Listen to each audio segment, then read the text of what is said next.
Hello বন্ধুরা, চলে এসেছি পাখিস কিচেন উইথ ব্লগের দুপুরের থালি নিয়ে। দেখো থালিতে কি কি আছে।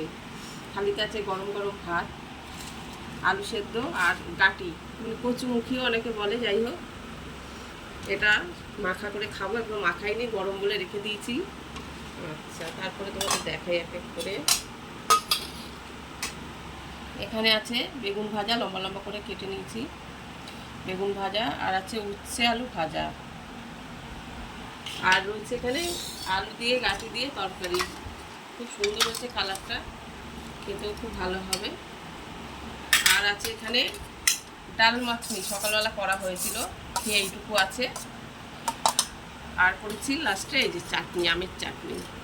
চাটনিটা আমার ভীষণ পছন্দ, আমি যেহেতু ভাত দিয়ে খেতে ভালোবাসি। তো তোমরা কে কে আমার মতো এরকম চাটনি খেতে ভালোবাসো, সেদ্ধ খেতে ভালোবাসো? বিশেষ করে আমরা কিন্তু সেদ্ধটা খেতে ভীষণ ভালোবাসি। তা তোমাদের যদি পছন্দ হয়ে থাকে থালিটা অবশ্যই আমাকে লাইক কমেন্ট করো। টাটা।